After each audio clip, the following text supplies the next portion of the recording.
Hello' everyone, মই বকুল আৰু আপোনালোকে চাইছে মোৰ অন্য এটা ভ্লগ। আৰু বহুত দিনৰ মূৰত মানে এনেকৈ ভিডিঅ' লৈ আহিছোঁ, কাৰণ আপোনালোকে বহুতে গম পায় বা বহুতে গম নাপায়। মোৰ মানে বেমাৰ হৈ আছিল হাৰ্নিয়া, আৰু অপাৰেশ্যন হৈ গ'ল কেইদিনমান আগত। কেইদিনমান মানে আজি প্ৰায় 25 দিনমান হৈ গ'ল মোৰ অপাৰেশ্যন হোৱা। আৰু মই প্ৰায় এমাহমান আগত এটা ভিডিঅ' বনাই আপোনালোকক কৈছিলোঁ যে মোৰ কি বেমাৰ হৈছে বা বেমাৰটোৰ বিষয়ে কিছু কথা কৈছিলোঁ। আৰু প্ৰায় একমাহমান হ'ল মই ভিডিঅ'ই দিয়া নাই, যিহেতু মই বেমাৰত মানে অপাৰেশ্যন কৰিলোঁ। অপাৰেশ্যন কৰাৰ পিছত মানে কেইদিনমান ৰেষ্টত থাকিব লাগে, মানে খোজকাঢ়িব পৰা নাছিলোঁ নিজে, তাৰ কাৰণে মই ভিডিঅ' একো দিবই পৰা নাই। আৰু এতিয়াও বৰ্তমান ক'তো যাব পৰা নাই, মানে এনে ওচৰতে ঘৰতে মানে ঘূৰা ফুৰা কৰোঁ, খোজকাঢ়িব পৰা হৈছোঁ। আৰু মই যিহেতু নানানটা ঠাইত গৈ পেলাই আপোনালোকক ধুনীয়াকৈ ভিডিঅ' বনাই দেখাওঁ, আৰু মোৰ লগত মানে ইমান ডাঙৰ এটা ঘটনা ঘটি গ'ল, মানে ইমান ডাঙৰ এটা অপাৰেশ্যন হৈ গ'ল, ভাবিছোঁ আপোনালোক ধুনীয়াকৈ জনাওঁ আৰু আপোনালোক ধুনীয়াকৈ মানে কৈ দিওঁ ক'ত কেনেকৈ কি হৈছে। আৰু মই যিহেতু বহুত দিনৰ ভিডিঅ' দিব পৰা নাই ইউটিউবত, আৰু আপোনালোকে হয়তো ভালকৈ গম নাপায় মোৰ কি হ'ল এতিয়া বৰ্তমান, তো তাৰ কাৰণে ভাবিছোঁ আজিৰ এই ভিডিঅ'টো আপোনালোকক ধুনীয়াকৈ বনাই পেলাই ধুনীয়াকৈ বুজাই কওঁ।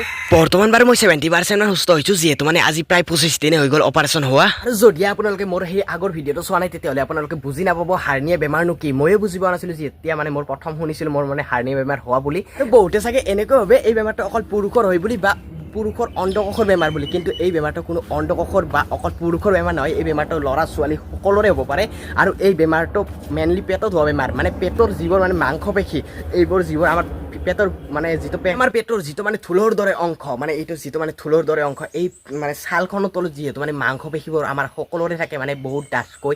আৰু সেই মাংসপেশীবোৰ যেতিয়া মানে দুৰ্বল হয় বা আগতে অপাৰেশ্যন হোৱা থাকে, সেই অপাৰেশ্যন হোৱা ঠাইৰে মানে পেটৰ ভিতৰতো আৰু বহুত নাড়ী ভৰি কিবা বহুত কিবা বস্তু আছে, সেইবোৰ যেতিয়া মানে ওপৰৰ ছালখনৰ ভিতৰত যিবোৰ মাংসপেশীবোৰ যেতিয়া মানে দুৰ্বল হয়, তেতিয়া মানে তাত মানে ফুটা হৈ পেলাই মানে ভিতৰৰ পৰা নাড়ী ভৰিবোৰ ওলাই আহিব খোজে বাহিৰৰ ফালে।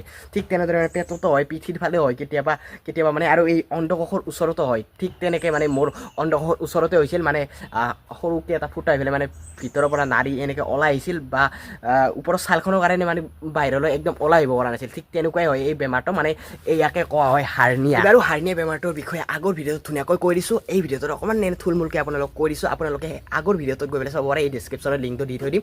আগৰ ভিডিঅ'ত গৈ পেলাই চালে মানে আপোনালোকে ধুনীয়াকৈ বুজি পাব হাৰ্নিয়া বেমাৰটো মানে কি কাৰণত হয়, বা কিয় হয়, বা কেনেকুৱা বেমাৰটো ধুনীয়াকৈ বুজি পাব। মানে এইকেইদিন মানে গোটেইবোৰে আছোঁ ঘৰত, তাৰ কাৰণে ভিডিঅ'টো বনাব পৰা নাছিলোঁ। মানে মা দেউতা সকলোৱে থাকিলে মানে অকণমান লাজ লাগে মোৰ ভিডিঅ' বনাবৰ কাৰণে ঘৰত। তো আজি অকলে আছোঁ, মাহঁতে মানে অকণমান ওলাই গৈছে, তো তাৰ কাৰণে ভাবিছোঁ পূৰা আজি ধুনীয়াকৈ আপোনালোক ধুনীয়াকৈ কৈ দিম মোৰ মানে কি ক'ত কেনেকৈ হৈছে। আৰু ঘৰতে আছোঁ যিহেতু, অকণ ঘৰৰ মানে বাৰী পিছফালে এইফালে দেখাই দিছোঁ পূৰা সেইফালে।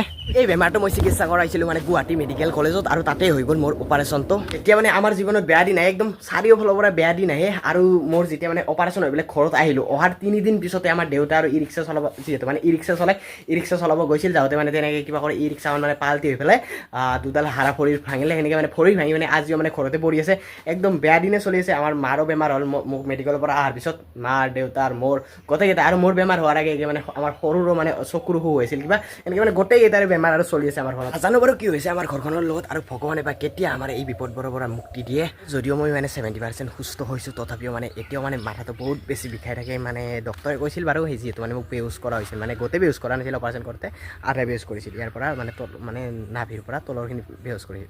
সেই বেহুচ কৰা বেজীটো মাৰাৰ কাৰণে মানে মাথাটো বিষাই থাকিব বুলি কৈছে, লাহে ভাল পাম বুলি কৈছে মাথাৰ বিষটো বাৰু। আৰু মানে আপোনালোকক এটা কথা কওঁ, মানে অপাৰেশ্যন কৰাৰ মানে মুহূৰ্তটো মানে কেনেকুৱা অনুভৱ হৈছিল মোৰ, মানে যিদিনা অপাৰেশ্যন কৰিব সেইদিনা মানে মোৰ ৰাতিপুৱাৰ পৰা বহুত বেছি ভয় লাগি আছিল।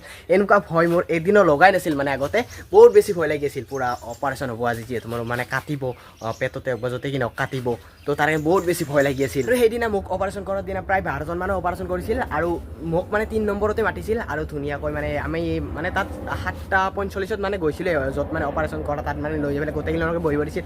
আৰু সেইখিনি সময়ত মানে বহুত বেছি ভয় লাগি আছিল। আৰু তাৰপিছত মানে এজনকৈ মাতি নিলে 2জন, তাৰপিছত 3 নম্বৰত মোক নিলে। আৰু সেই যেতিয়া সোমাই গৈছিলোঁ, সেই ভয়খিনি আপোনালোকক মই প্ৰকাশ কৰি ক'ব নোৱাৰিম কিমান বেছি ভয় লাগিছিল। আৰু ধুনীয়াকৈ মানে তথাপিও মানে ভয় লাগিলেও মানে যিহেতু মানে সুস্থ হ'ব লাগিব, সুস্থ হ'বলৈ হ'লে অপাৰেশ্যন কৰিবই লাগিব, তো তাৰ কাৰণে গৈছিলোঁ কিবা কৰি মনটোক মানে বহুত ভগৱানৰ নাম লৈ কিবা লৈ এনেকৈ গৈছিলোঁ। গৈ পেলাই মানে ধুনীয়াকৈ মানে তাৰ মোৰ মানে যিবোৰ কাপোৰ আছিল কাপোৰবোৰ সলকাই মানে তাৰ অপাৰেশ্যনৰ কাপোৰ পিন্ধি পেলাই ধুনীয়াকৈ গৈছিলোঁ। যোৱাৰ পিছত মানে যেতিয়া মানে সোমাই গ'লোঁ তাত, আৰু তাত ডক্টৰবোৰ মানে বহুত বেছি ভাল আছিল। তাত মানে মোক শুবলৈ দিলে, বিচনাখন শুবলৈ দি পেলাই মানে ডক্টৰবোৰে কৈছিল আমি আছোঁ, চিন্তা নকৰিবা ভাই, ভাইৰ দৰে কৈছিল আমি আছোঁ ভাই, চিন্তা নকৰিবা, ধুনীয়াকৈ মানে সুস্থ কৰি দিম, আমাক আমাৰ ওপৰত বিশ্বাস ৰাখা এনেকৈ মানে কৈছিল ধুনীয়াকৈ তেতিয়া মানে ভাল লাগিছিল আৰু অকণমান মনত সাহস পাইছিলোঁ আৰু তাৰপিছত বিচনাখনত উঠাই পেলাই মানে মোক বেজীটো মানে কমৰত মাৰিছে মানে মোৰ নাভিৰ পৰা তলৰখিনি মানে তত নোহোৱা কৰি দিছে আৰু ওপৰখিনি মোৰ মানে চব গম পাওঁ আৰু তেনেকুৱা কৰিছে আৰু তাৰপিছত মানে শুই পেলাই মানে মই যেতিয়া মানে অপাৰেশ্যন কৰিছে তেতিয়া মানে মোৰ একো ভয় লগা নাই আৰু অকণো বিষ পোৱা নাই যিহেতু মানে গম পাইছোঁ বাৰু কাটা গম পাইছোঁ মানে আৰু ভিতৰৰ পৰা নাৰী চাৰি কিবা কিবি টানা কিবা কিবি এইবোৰ গম পাইছোঁ কিন্তু মানে মোৰ ভয় লগা নাছিল তেতিয়া মানে অপাৰেশ্যন কৰি থকা টাইমত কিন্তু